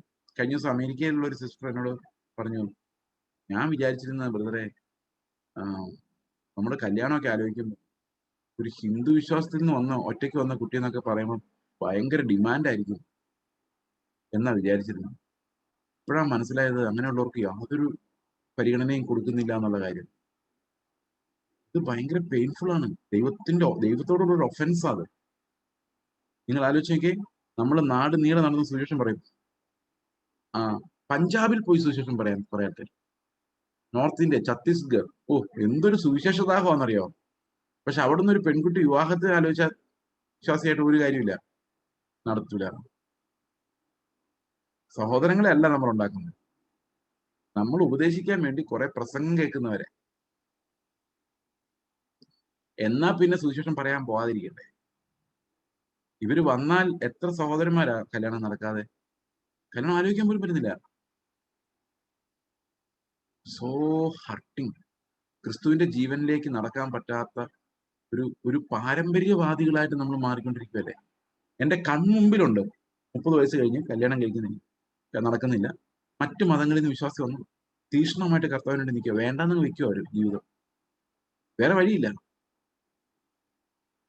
ഒരു ചർച്ച ചെന്നപ്പോൾ അവർ പറഞ്ഞു, ഞങ്ങളുടെ ചർച്ചയിൽ ഒരു പെൺകുട്ടി ഉണ്ട്, ബ്രാഹ്മിൻ വിഭാഗത്തിൽ നിന്ന് കൺവേർട്ട് ആയതാണ്, ഒരു കല്യാണം ഒന്ന് ആലോചിക്കാം. ഞാൻ ചോദിച്ചു എത്ര വയസ്സുണ്ട്?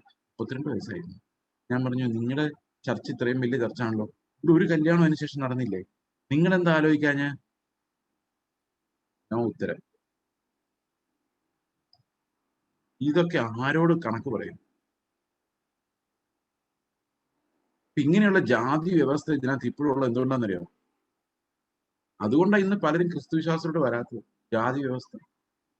അമേരിക്കയിലും ഇവാഞ്ചലിക്കലിസം എന്ന് പറഞ്ഞു കഴിഞ്ഞാൽ കുറച്ച് വൈറ്റ് ആൾക്കാരുടെ ഒരു പ്രസ്ഥാനമായിട്ട് മാറി. ഒരു പ്രത്യേക പൊളിറ്റിക്കൽ പാർട്ടിയിൽ ഒരു ഫ്രിഞ്ച് ഗ്രൂപ്പായിട്ട് മാറി. സാധാരണക്കാരനായ ഒരു മുസ്ലിമോ ഒരു നീഗ്രോ അവിടെ വന്നു കഴിഞ്ഞാൽ നിങ്ങളുടെ ചർച്ചിലേക്ക് വരുമോ? ഈ വൈറ്റ് ചർച്ചിലോട്ട് വരാൻ പറ്റുമോ? വരാൻ പറ്റില്ല. Because there culturally separated. അപ്പൊ അവർ മുസ്ലിമിലോട്ട് പോകും, അല്ലെങ്കിൽ നിരീശ്വരവാദത്തിലേക്ക് പോകും. സഭയ്ക്ക് എല്ലാവരുടെ ഒരു ശബ്ദമായി മാറാൻ പറ്റുന്നില്ല. Church has become A fringe group of certain people.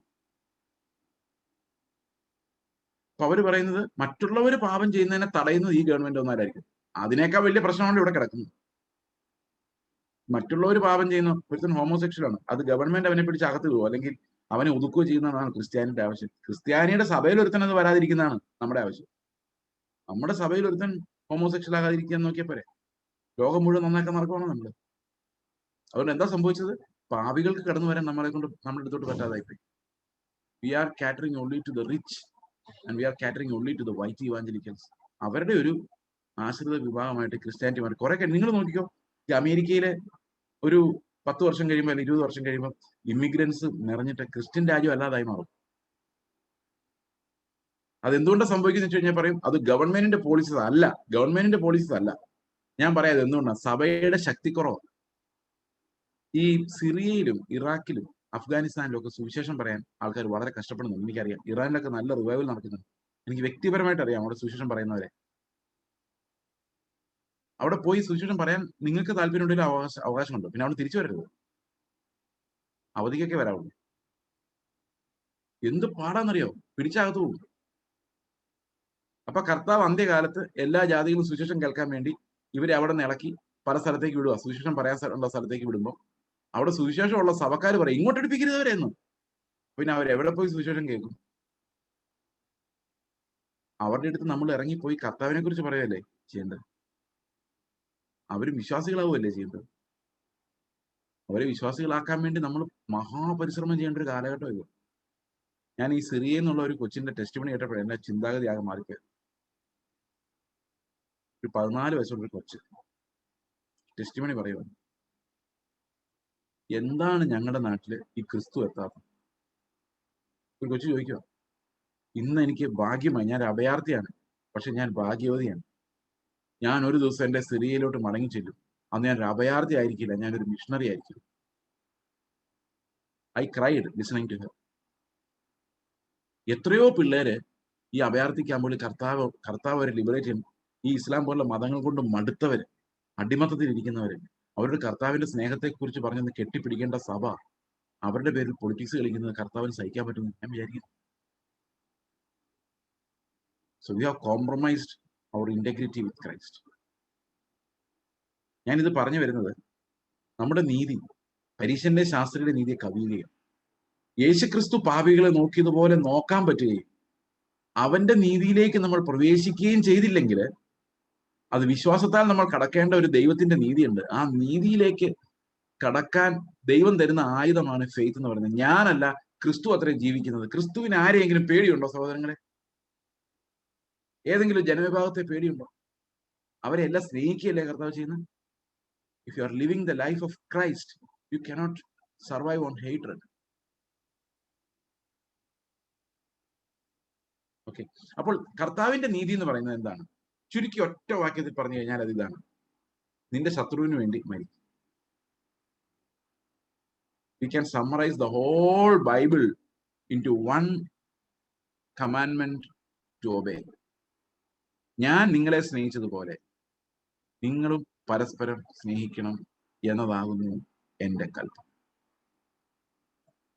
ഈ എന്നതാകുന്നു എന്റെ കൽപ്പന എന്ന് പറയുമ്പോൾ അതൊരു ഭയങ്കര പൂട്ടാണ്, വേറെ ഒന്നുമല്ല. This is my command, that you love one another just as I have loved you. This is my commandment എന്ന് പറഞ്ഞു കഴിയുമ്പോൾ this is one of my commandments എന്നല്ല, this also is my commandment എന്നല്ല, this is my commandment എന്ന് പറഞ്ഞാൽ നിങ്ങളുടെ വീട്ടിൽ രാവിലെ ഒരു ഭിക്ഷക്കാരൻ വന്നാല് ആ ഭിക്ഷക്കാരന് 100 രൂപ കൊടുക്കുന്നതല്ല കമാൻഡ്മെന്റിന്റെ ഒബീഡിയൻസ്. 100 രൂപ കൊടുത്തോ, നല്ല കാര്യം, you are a good benevolent man. പക്ഷെ ദൈവം നോക്കുന്നത് എന്താണെന്നറിയോ? ഞാൻ നിന്നെ സ്നേഹിച്ച പോലെ നീ സ്നേഹത്തോടെയാണോ അവനെ നോക്കിയത്? ഇങ്ങനെ കർത്താവ് നമ്മളെ വിലയിരുത്താൻ നോക്കിയാൽ നമ്മൾ 0 ആയിട്ട് മാറും ഒരു സെക്കൻഡ് കൊണ്ട്. 0 ആയിട്ട് മാറണം. അങ്ങനെയാണ് ന്യായപ്രമാണം പാപബോധം വരുത്തേണ്ടത്. പ്രമാണം ഇടയിലേക്ക് വരുമ്പോഴേക്കും നമ്മുടെ ലംഘനങ്ങൾ പെരുകണം. അതെങ്ങനെ പെരുകുന്നത്? ചെയ്തല്ല പെരുകുന്നത്, പാപബോധം ഉണ്ടായിട്ടാ പെരുകുന്നത്. അയ്യോ, ഞാൻ എന്തൊരു പാപിയാണ് നിലവിളിക്കണം. യെശയ്യാവ് അങ്ങനെയല്ല നിലവിളിച്ചത്. യെശയ്യാവ് അത്രയും നേരം അവരെല്ലാം വഴക്ക് പറഞ്ഞുകൊണ്ടിരിക്കുകയായിരുന്നു. കർത്താവിനെ കണ്ട ഉടനെ അവൻ നിലവിളിച്ചു, അയ്യോ ഞാൻ നശിച്ചു, എന്റെ കണ്ണ് സൈന്യങ്ങളുടെ ദൈവമായ യഹോവയെ കണ്ടുവല്ലോ. ഇയ്യോബ് എങ്ങനെയാ നിലവിളിച്ചത്? ഇയ്യോബ് ഏറ്റവും നീതിമാനായിരുന്നല്ലോ ഇയ്യോബ്. ഇയ്യോബ് അവസാനം പറയുന്നത് എന്താണെന്നറിയാം?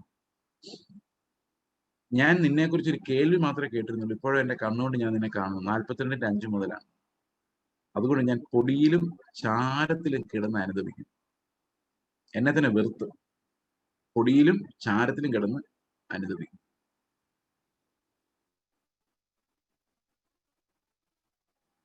അപ്പോ അത്രയും വലിയ അനുതാപം എങ്ങനെയാണ് ഇയ്യോബിനുണ്ടാകേണ്ടത്? ഇയ്യോബ് ഭയങ്കര നീതിമാനാണ്. പിശാചിന് പോലും അവൻ്റെ ഒരു കുറ്റം കണ്ടുപിടിക്കാൻ പറ്റില്ല. പിശാച് കുറ്റം കണ്ടുപിടിക്കുന്നതിൽ എക്സ്പേർട്ടാണ്. നമ്മുടെ എല്ലാം കുറ്റങ്ങൾ എങ്ങനെ ഇരുന്നാൽ ഇപ്പൊ എന്റെ കുറ്റം കണ്ടുപിടിച്ചുകൊണ്ടിരിക്കുമായിരിക്കും. പക്ഷെ ഇയ്യോബിനെ നോക്കിയിട്ട് ഒറ്റ കുറ്റവും കണ്ടെത്താൻ പറ്റിയില്ലെന്ന് പറഞ്ഞാൽ ഇയ്യോബ് ആരായിരുന്നു? മോശയിൽ വരെ കുറ്റം കണ്ട സാത്താൻ ഇയ്യോബിനെ വെറുതെ വിട്ടു. കർത്താവ് ചോദിക്കുന്നുണ്ട്, നീ അവനിൽ എന്തെങ്കിലും കണ്ടോ? ഒന്നുമില്ല. സാത്താൻ ഒരു കുറ്റവും കാണാത്ത ഒരാള് could be the only human being other than Jesus Christ. പക്ഷെ അവനും ദൈവത്തെ കണ്ടപ്പം നിലവിളിക്കുക, ഞാൻ എന്നെ തന്നെ വെറുത്ത് പൊടിയിലും ചാരത്തിലും കിടന്നു അനുദപിക്കുന്നു. ഞാൻ ഇത് കേട്ടപ്പം ആദ്യം ഞാൻ വിചാരിച്ചു പൊടിയിലും ചാരത്തിലും പോയി കിടക്കുന്നു, അതെന്താണ്? പക്ഷെ പിന്നെ മനസ്സിലായി പൊടിയിലും ചാരത്തിലും കിടക്കുക എന്ന് പറഞ്ഞ് ഉദ്ദേശിക്കുന്നത് നരകത്തിന് തുല്യമായൊരു പദമാണ്. ഈ വേസ്റ്റ് ഇട്ട് കത്തിക്കുന്ന പൊടിയും ചാരവും. അവിടെ പോയി കിടന്നോളാം എന്ന് പറഞ്ഞു കഴിഞ്ഞാൽ നരകത്തിൽ കിടക്കാനുള്ള യോഗ്യത എനിക്കുള്ളൂ കർത്താവെ നാം പറയും. അപ്പൊ എനിക്കത് തോന്നിയിട്ടുണ്ട് ഞാൻ രക്ഷിക്കപ്പെടുന്ന സമയത്ത്, കർത്താവെ നീ എന്നെ ഇപ്പൊ നരകത്തിലോട്ട് വിട്ടാലും എനിക്ക് പരാതി പറയാൻ പറ്റില്ല. കാരണം I am that deep a sinner, that wicked a sinner. അതുകൊണ്ട് എന്റെ നേരെ നീ നോക്കാതെ നിന്റെ മുഖത്തെ തിരിച്ചിട്ട് എന്നെ നീ വിട്ടേക്ക് എന്ന് ഞാൻ നിലവിളിച്ചത് 26 വർഷം മുമ്പാ. ഇപ്പോഴിടയ്ക്ക് ആ നിലവിളി എന്റെ ഉള്ളിൽ വരാറുണ്ട്.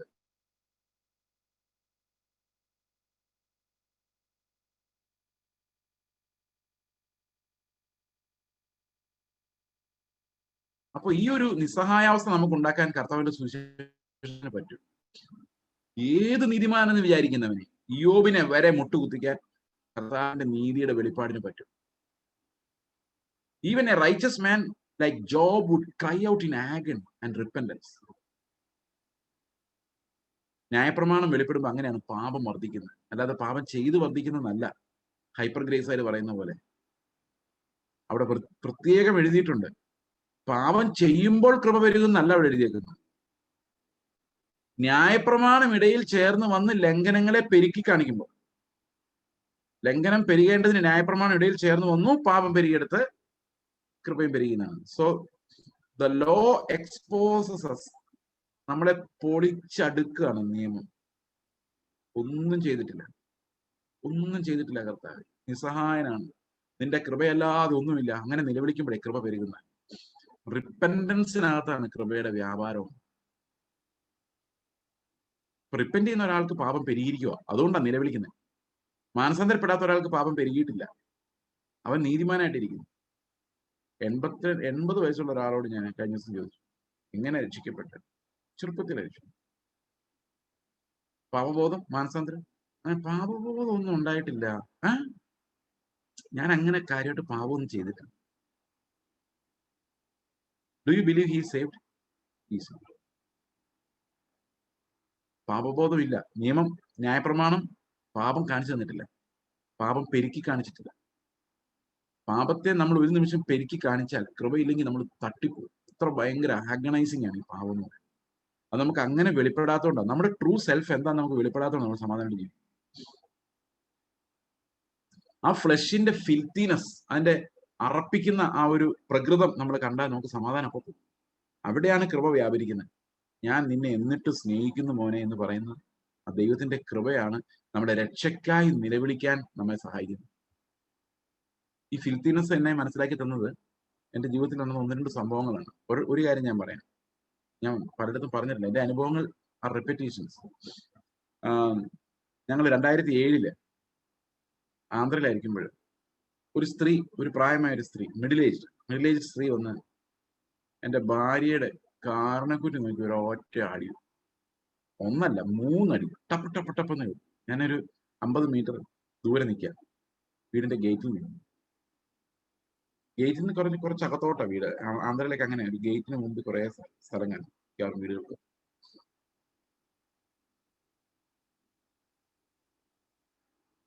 അപ്പോ അടി കൊണ്ട് കഴിഞ്ഞപ്പോ എനിക്ക് ഭയങ്കര സന്തോഷം.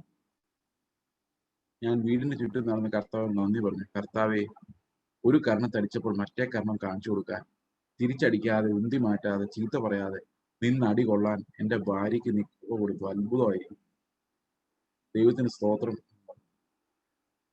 ഞാൻ വീടിന് ചുറ്റും നടന്ന് ഇങ്ങനെ കർത്താവിന് സ്തോത്രം ചെയ്യുമ്പോൾ കർത്താവ് എന്നോട് പറഞ്ഞു, നിന്റെ സ്തോത്രത്തിലോ നിന്റെ ഭാര്യ തല്ലുകൊണ്ടതിലോ എനിക്ക് യാതൊരു പ്രസാദവും. നിങ്ങൾ വിചാരിക്കായിരിക്കും കർത്താവ് ഇങ്ങനെയൊക്കെ സംസാരിക്കും. കർത്താവ് എപ്പോഴും സംസാരിച്ചുകൊണ്ടിരിക്കുന്നതാണ്. നമ്മളത് കേൾക്കാൻ പറ്റാത്ത നമ്മുടെ ജഡത്തിന്റെ ഒത്തിരി ശബ്ദങ്ങൾ കേൾക്കുന്നതുകൊണ്ട്. അപ്പൊ ഞാൻ പെട്ടെന്നൊന്ന് ഞെട്ടി. കർത്താവിന് പ്രസാദമില്ലേ അടി കൊണ്ടിട്ടും? ബൈബിളിൽ പറയുന്ന നിയമം, ഒരു കർണം തടിച്ചാൽ മറ്റേ കർണം കാണിച്ചു കൊടുക്കണമെന്നാ. ഒരു കർണം തടിച്ച് മറ്റേ കർണം കാണിച്ചു കൊടുത്തു, പിന്നെ ഒന്നുകൂടെ അടിച്ചു, മറ്റേ കർണം ഒന്നുകൂടെ കാണിച്ചു കൊടുത്തു. അപ്പം ഡബിൾ അനുസരണം. കർത്താവ് പറഞ്ഞു, പ്രസാദമില്ലാത്തതിന്റെ കാരണം നീ അടി കൊണ്ടതോ നിന്റെ ഭാര്യ അടി കൊണ്ടതോ നീ സ്തോത്രം പറഞ്ഞതല്ല ഞാൻ ശ്രദ്ധിച്ചത്. നിങ്ങളുടെ രണ്ടുപേരുടെയും ഹൃദയത്തിൽ ആ സ്ത്രീയോടുള്ള വൈരാഗ്യമാണ്. എന്ത് ചെയ്യും? അപ്പൊ ഞാൻ ചോദിച്ചു, കർത്താവെ, അപ്പൊ നിന്നെ എങ്ങനെ പ്രസാദിപ്പിക്കാൻ പറ്റും? ഞാൻ നിന്നെ സ്നേഹിച്ച പോലെ ആ സ്ത്രീയെ നീ സ്നേഹിച്ചാൽ? Oh my God. ഞാൻ എന്റെ ഫ്രണ്ടിൽ വന്നു, എന്റെ ഭാര്യ എന്നോട് ചോദിക്കുക, അപ്പൊ എന്നെ അവർ തല്ലുന്നത് നോക്കി നിൽക്കുമായിരുന്നല്ലേ? അപ്പൊ കർത്താവ് പറഞ്ഞായിരുന്നു, ശരി, സ്നേഹത്തിലല്ല ഇതൊന്നും നമ്മൾ ചെയ്യുന്ന, അനുസരിക്കണമല്ലോ എന്ന് വെച്ചാൽ അനുസരിക്കുന്ന. അതൊന്നും ദൈവത്തിന് മുമ്പിൽ ബാഹ്യമായ നീതി ഉണ്ടാവുന്നുണ്ട്, ആന്തരികമായ നീതി ഉണ്ടാക്കാൻ നമ്മളെ കൊണ്ട് പറ്റിയല്ല. എന്നിട്ട് ഞാൻ എന്റെ ഭാര്യ ഞാനായിട്ട് ഇന്നിങ്ങനെ ചിന്തിക്കും, ഓ ദൈവമേ, ഇതിന് വല്ല ആ സ്ത്രീ എങ്ങനെ സ്നേഹിക്കും? കുറെ ആലോചിച്ചു. പിന്നെ ഇങ്ങനെ ആലോചിച്ചു, അവര് വിവരമില്ലാത്തവര്, ഭാവികൾ, ഒന്നും അറിയാതെ ദൈവത്തെ അറിയാത്തവർ, അവർക്ക് അത്രയല്ലേ പറ്റുള്ളൂ വിട്ടുകളയാൻ പറ്റി കേട്ടോ, പക്ഷെ സ്നേഹിക്കാൻ പറ്റിയില്ല. എന്നാൽ കുറച്ചൊക്കെ വിട്ട് കളഞ്ഞ് ആശ്വാസമായിട്ടിരിക്കുമ്പോഴാണ് രാവിലെ പോലീസ് സ്റ്റേഷനിൽ നിന്നൊരു വിളി വരുന്നത്. അവർ ഞങ്ങളെ തല്ലിയിട്ട് പോലീസ് കൊണ്ടുപോയി കേസ് കൊടുത്തു, ഞങ്ങൾ അവരെ തല്ലിയിരുന്നു. പോലീസ് സ്റ്റേഷനിൽ ചെന്നപ്പം പോലീസുകാർ പറഞ്ഞു, കാര്യങ്ങൾ എക്സ്പ്ലെയിൻ ചെയ്തപ്പോൾ പോലീസുകാർ പറഞ്ഞു, ഞാൻ അവരോട് പറഞ്ഞു, നിങ്ങൾ വീട്ടിൽ ചെന്ന് പ്രശ്നം ഉണ്ടാക്കി ഞങ്ങൾ തല്ലിയെന്നാ പോലീസുകാർ വിചാരിച്ചു. അവര് നിങ്ങളെ തല്ലിയാൽ ഞാനാണേലും തല്ലിയേനെ.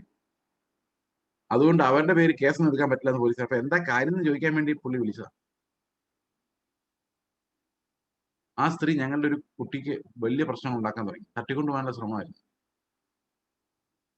അവരെ സ്നേഹിക്കാൻ പറ്റുമോ? കർത്താവ് പറയുക, നമ്മൾ സ്നേഹിക്കാൻ ട്രൈ ചെയ്യുമ്പോഴേക്കും ഈവിൽ അങ്ങ് ഇൻക്രീസ് ചെയ്യും.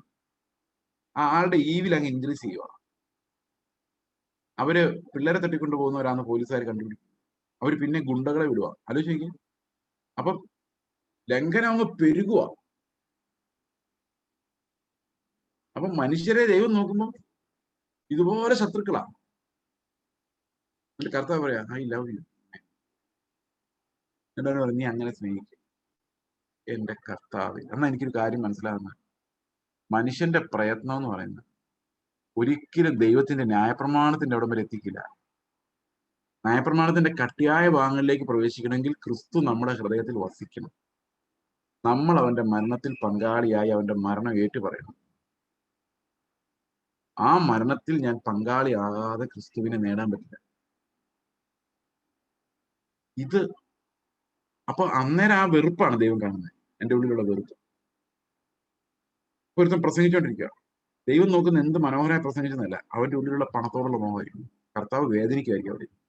എന്റെ ദൈവം പ്രസംഗിക്കുന്നതിന് മുറി എത്ര സ്വതര ചുട്ടുന്നാണല്ലോ എന്റെ മനസ്സിൽ. ഇവനെ വീണ്ടെടുത്തത് പോലും ഇവന് ഓർമ്മയില്ലാതായി പോയി. സൗജന്യമായി ഇത്രയും പ്രാപിച്ചവന് എന്താണ് ഇവന്റെ ഹൃദയത്തിൽ ഇങ്ങനെ? കർത്താവ് അതാ നോക്കുന്നത്. ഇപ്പോഴും നമ്മുടെ ഹൃദയം പരിശോധിച്ചുകൊണ്ടിരിക്കുന്ന കർത്താവ് എന്തായിരിക്കും കാണുന്നത്? ഭീകരമായ സത്വത്തെ കാണുന്നു. എല്ലാ ലസ്റ്റുകളും അടക്കി വെക്കുന്നുണ്ട്, പക്ഷെ ദൈവത്തിന് മുമ്പിൽ തുറന്നിരിക്കുക. എന്നിട്ട് കർത്താവ് പറയും, ഞാൻ നിന്നെ സ്നേഹിക്കുന്നു. എന്നിട്ട് ഈ സ്നേഹം ചുറ്റുമുള്ള എല്ലാവർക്കും കൊടുത്തേക്ക്. എന്താ മനോഹരമായ കൽപ്പന! നമുക്ക് ഒരു മനുഷ്യന്റെ ചെറിയ കാര്യങ്ങൾ പോലും സഹിക്കാൻ പറ്റുന്നില്ല. ക്രിസ്ത്യൻ ലൈഫ് ഇൻ ക്രൈസ്റ്റ് എന്ന് പറയുന്നത് it's a divine life coming to us. ഇടയൻ ആടുകൾക്ക് കൊടുത്ത ആ വിശിഷ്ടമായ ജീവനാണ്. നിങ്ങൾ വിചാരിക്കരുത് ഇതിലൊക്കെ നമ്മൾ പെർഫെക്റ്റ് ആവുന്നു. പെർഫെക്റ്റ് ആവില്ല നമ്മൾ മരിക്കുന്നവരെ. പക്ഷേ ഈ ജീവൻ നമ്മൾ ആസ്വദിച്ചുകൊണ്ടേയിരിക്കും. ഒരു ക്രിസ്ത്യാനി ഈ ലൈഫ്, അത് ബലഹീനതകൾ ഉണ്ടെങ്കിലും അതിന്റെ നടുവിൽ വെളിപ്പെടുന്ന ദൈവത്തിന്റെ കൃപയാൽ, എന്റെ ബലഹീനതയിൽ തികഞ്ഞു വരുന്ന ദൈവകൃപയാൽ, ഞാൻ ബലഹീനനായിരിക്കുമ്പോൾ എന്നിൽ നിറയുന്ന ദൈവത്തിന്റെ കൃപയാൽ ഞാൻ ഇതിനെ അതിജീവിച്ചുകൊണ്ടേയിരിക്കും. Christian life is a life of overcoming, victorious life. അവിടെ എങ്ങനെ ജയിക്കുന്നത്? ക്രൂശിൽ സകല പിശാചിനെയും ജയിച്ച ക്രിസ്തുവിന്റെ ശക്തിയാൽ, അവന്റെ ആത്മാവിനാൽ നാം ജയിക്കും. അവന്റെ ആത്മാവ് നമുക്ക് തരുന്നത് അന്യഭാഷ മാത്രമല്ല, കൃപാവരങ്ങൾ മാത്രമല്ല, ക്രിസ്തുവിനെ തന്നെയാണ്. ആത്മാവ് വരുന്നത് തന്നെ അവനെ വെളിപ്പെടുത്താൻ വേണ്ടിയാണ്. ഈ ആത്മാവാണ് നമ്മളെ വിശുദ്ധീകരിക്കുന്നത്. 1 പത്രോസ് 1-ാം അധ്യായത്തിന്റെ 1, 2, 3 വാക്യങ്ങൾ നിങ്ങൾ വായിക്കണം. 1, 2 വാക്യങ്ങളെങ്കിലും വായിക്കണം. 1, 2 അവിടെ എഴുതിയിട്ടുണ്ട്, ആത്മാവിന്റെ വിശുദ്ധീകരണം പ്രാപിച്ച അനുസരണം കാണിപ്പാൻ. And obedience is possible only if you are sanctified. നിങ്ങൾ വിശുദ്ധീകരിക്കപ്പെടുന്നില്ലെങ്കിൽ, ആത്മാവിനാലുള്ള തുടർച്ചയായ വിശുദ്ധീകരണം നിങ്ങൾക്ക് ലഭിക്കുന്നില്ലെങ്കിൽ, നിങ്ങൾക്ക് പ്രോപ്പർ ആയിട്ടുള്ള ഒരു അനുസരണം കാണിക്കാൻ കഴിയില്ല. So we pray for our sanctification in the spirit. സഭ ആത്മീകമായി വിശുദ്ധീകരിക്കപ്പെടാതെ ക്രിസ്തുവിന്റെ നിയമത്തിന്റെ അനുസരണത്തിലേക്ക് നമുക്ക് നടക്കാൻ കഴിയില്ല. വിശ്വാസത്തിൽ അങ്ങോട്ട് നോക്കാൻ കഴിയില്ല. So will see the remaining part tomorrow. ദൈവം നമുക്ക് അതിനുള്ള കൃപ തരട്ടെ. നമുക്ക് ഈ ജീവിതത്തിൽ ഓരോ നിമിഷവും ക്രിസ്തുവിന്റെ ജീവനിലേക്ക് വിശ്വാസത്താൽ പ്രവേശിക്കുവാൻ ദൈവം നമ്മെ ഓരോരുത്തരെ സഹായിക്കട്ടെ. വിശ്വാസത്തിന്റെ നല്ല പോർ പൊരുതുവാൻ കർത്താവ് നിങ്ങൾ എല്ലാവരെയും ബലപ്പെടുത്തട്ടെ. പ്രാർത്ഥിക്കാം. ഞങ്ങളുടെ സ്വർഗസ്ഥ പിതാവേ, അങ്ങയുടെ നാമത്തെ ഞങ്ങൾ മഹത്വപ്പെടുത്തുന്നു. കർത്താവെ, അങ്ങ് എത്രയോ വലിയവനായ ദൈവം. ഞങ്ങൾ ഇത്രയും സ്നേഹിക്കാൻ കർത്താവെ ഞങ്ങൾ ഒന്നുമില്ലായിരുന്നപ്പോഴും ശത്രുക്കളായിരിക്കുമ്പോൾ, കർത്താവ് ഞങ്ങൾ അങ്ങേക്കെതിരെ ചിന്തിച്ചുകൊണ്ടിരിക്കുമ്പോൾ തന്നെ ദൈവം അങ്ങയുടെ സ്നേഹം ഞങ്ങൾ അന്വേഷിച്ചു വന്ന് മരണത്തിന് കർത്താവെ നീ നിന്നെ തന്നെ ഏൽപ്പിച്ചു കൊടുത്ത്, നിന്റെ വേദനയാൽ, നിന്റെ അടിപ്പിണരുകളാൽ കർത്താവെ ഒരിക്കലും ഒരു വൈദ്യനും ചികിത്സിച്ച് മാറ്റാൻ പറ്റാതിരുന്ന ആ പാപ രോഗത്തെ കർത്താവ് അവിടെ നിന്ന് എടുത്തു കളഞ്ഞതിനായിട്ട്, അതിനെ ഇല്ലാതാക്കിയതിനായിട്ട് ഞങ്ങൾ നന്ദി പറയുന്നു. കർത്താവെ, ആ ക്രൂശിൽ തറച്ച ഞങ്ങളുടെ പഴയ ജഡത്തിൽ നിന്ന് ഞങ്ങൾക്ക് സ്വാതന്ത്ര്യം തന്നതിനായി ഞങ്ങൾ അനുസരിക്കാൻ മാത്രം ആത്മാവിലുള്ള സ്വാതന്ത്ര്യം ഞങ്ങൾക്ക് അനുഭവിക്കാൻ അവിടെ ഞങ്ങൾ അനുവദിച്ചതിനായിട്ട് ഞങ്ങൾ അങ്ങേ മഹത്വപ്പെടുത്തുന്നു, നന്ദി പറയുന്നു, സ്തോത്രം ചെയ്യുന്നു. കർത്താവ് യേശുക്രിസ്തുവിന്റെ നാമത്തിൽ തന്നെ. ആമേൻ.